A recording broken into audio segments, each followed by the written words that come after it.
Alors aujourd'hui, nous allons travailler sur la troisième partie de la présentation générale qui se rapporte donc au parcours de lecture, donc grand 3, parcours de lecture, mémoire d'une âme.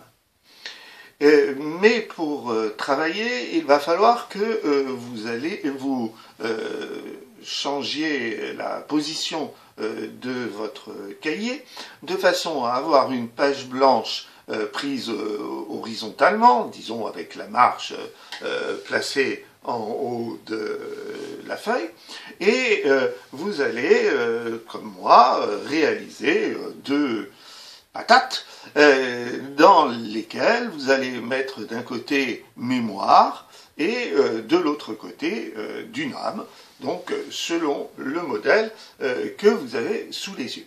Alors, nous allons essayer de travailler un petit peu différemment de ce qu'on a fait précédemment, puisque jusqu'à présent, on a proposé une introduction qui fonctionnait de manière linéaire, avec grand 1, petit a, première flèche, deuxième flèche, etc.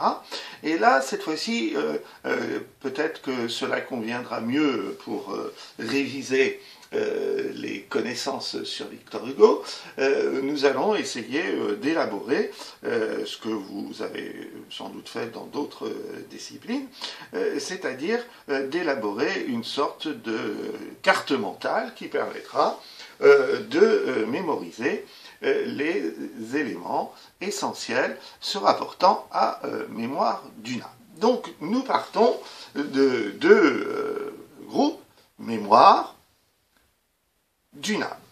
Vous voyez que dès le début, sur mémoire, j'ai rajouté quelque chose entre parenthèses, c'est que le mot mémoire, là, n'est pas employé selon l'usage courant, puisque habituellement on dit la mémoire.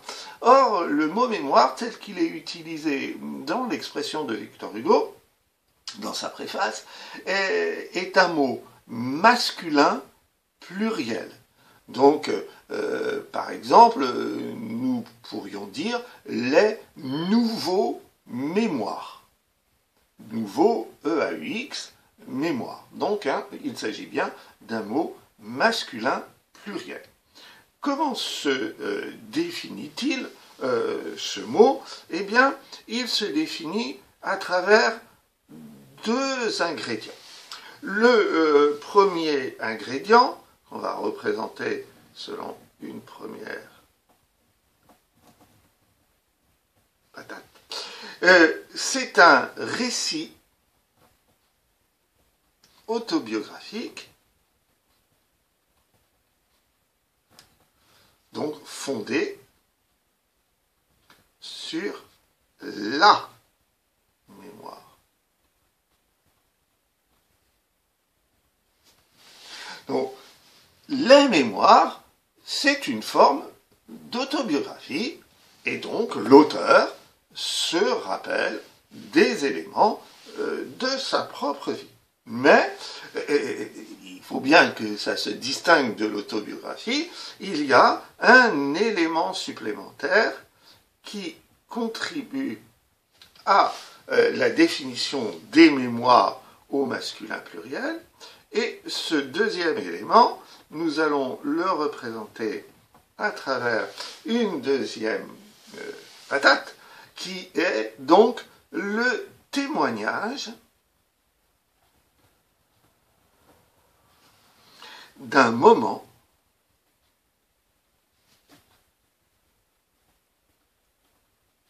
de l'histoire. Et là, qu'est-ce qu'on constate? Eh bien, on constate qu'il y a dans les mémoires à la fois l'histoire avec un petit h qui est une histoire personnelle, autobiographique, et une histoire qui est une histoire beaucoup plus vaste, qui est donc les événements historiques qui ont été traversés par l'auteur en question. Et donc, évidemment, il faut que cet auteur, ce soit une personnalité qui se soit engagé dans les grands événements de son époque.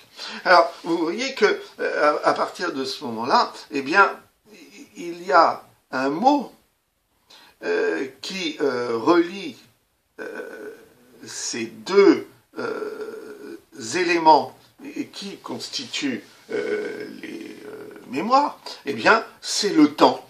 Le temps, que ce soit le temps personnel, autobiographique, et puis le temps qui est le temps de l'histoire. Alors, on peut commencer par le temps personnel, autobiographique. On va dire que ce temps, c'est un temps individuel.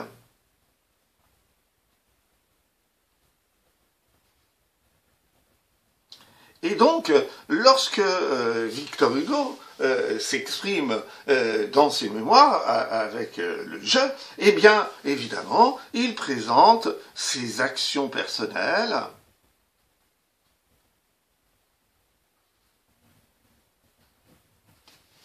mais il présente aussi son introspection, c'est-à-dire qu'il regarde à l'intérieur de lui-même, introspection, spectare, regarder, donc il regarde à l'intérieur de lui-même, et cela, comment dirais-je, pourrait correspondre à chacun d'entre nous, sauf que, évidemment, la différence, c'est que Victor Hugo, lui, il donne à tout cela une dimension littéraire. Et donc, il produit des mémoires.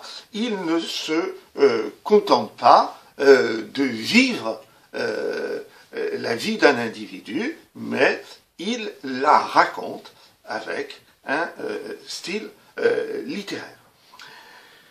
Mais on a vu aussi que ce temps, à travers le témoignage de l'histoire, c'était un temps collectif.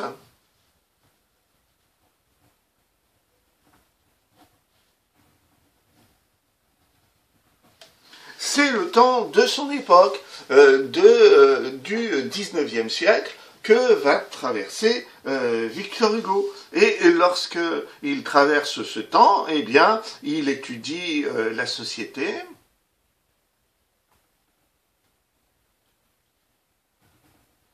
en soulignant ses inégalités, par exemple.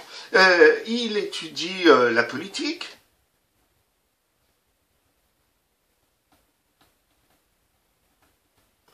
Et bien évidemment, c'est très important dans un recueil qui est publié en 1856, puisque au moment où il le publie, bien, Victor Hugo est en exil, hein, et il s'est exilé depuis 1851 à Guernesey.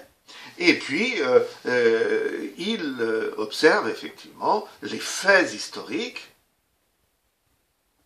les événements,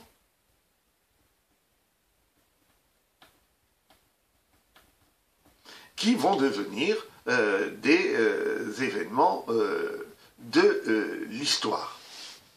Et donc, fixer ces événements, eh bien, d'une certaine façon, c'est les placer dans l'histoire. Et donc, vous voyez qu'il se comporte à la fois comme historien de son temps, mais en même temps comme écrivain de lui-même. Justement, s'il est écrivain de lui-même, eh bien, il se plonge dans la deuxième expression qui compose ce parcours de lecture, c'est-à-dire, il se plonge dans son âme. Et donc, le lien que j'ai mis entre les deux va dans les deux sens, d'une certaine façon, puisque l'âme, la personnalité, eh bien, c'est l'origine de ce travail, et les mémoires, eh bien, en sont la réalisation.